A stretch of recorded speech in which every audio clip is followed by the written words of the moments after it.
Okay, normally I would not answer this many questions in one video, but I'll go ahead and do it this time.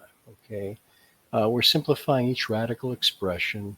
I'm not going to go over all the properties of radicals, but here's a couple for this session that you should be aware of. If you're taking the square root of something like x to the fourth, there's an understood root index right here.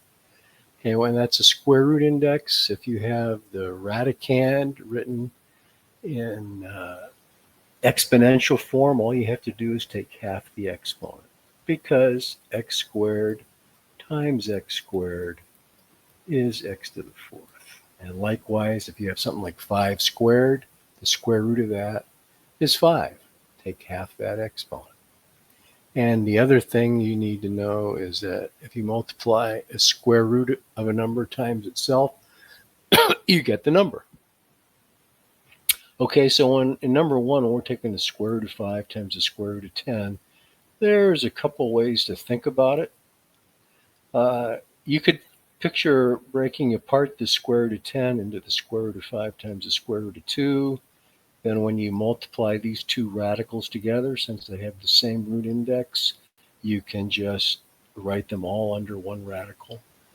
But the fact is the square root of 5 squared is 5, and you still have the square root of 2. So there's the simplest radical form for that. Another way to think about it is just to go ahead and multiply 5 times 10 is 50, and then think of 50 as 25 times 2, but you can take the square root of the 25. And so you get the same thing, 5 radical 2.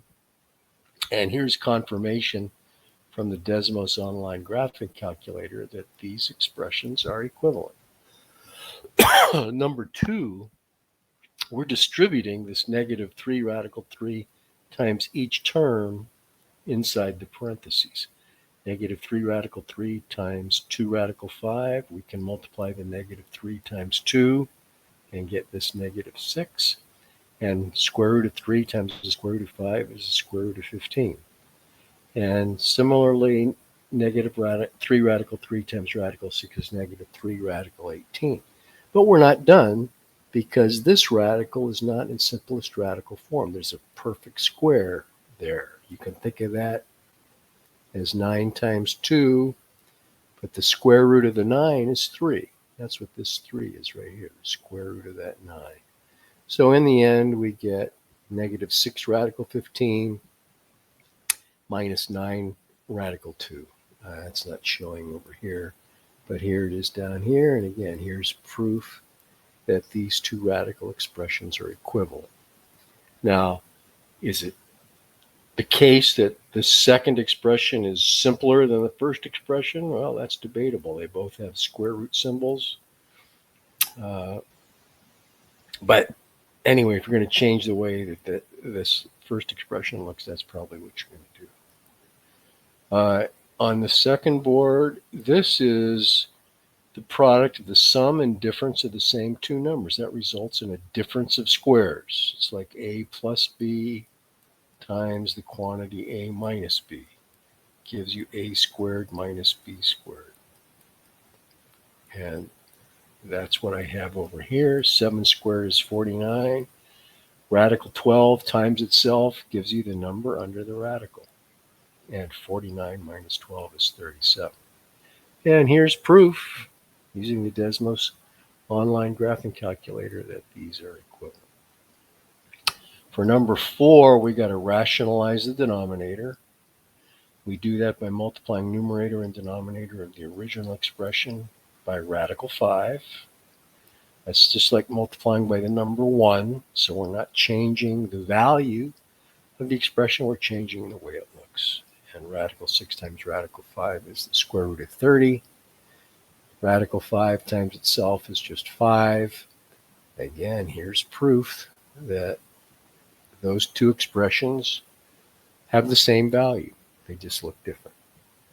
And number 5 is the hardest of the group because we have a binomial in the denominator that contains a radical. To eliminate the radical in the denominator, again, we're calling that rationalizing the denominator. we have to multiply by the conjugate of the denominator. 5 minus the square root of 2. Why does that help us get rid of the radical in the denominator? Because we've got a difference of squares. 25 minus 2. In the numerator, we just distribute this radical 5. We get this. And this is a 23. Over here, I show two different ways to write it. We could actually factor a radical 5 out of this binomial in the numerator. There's no particular reason to do that, but you could.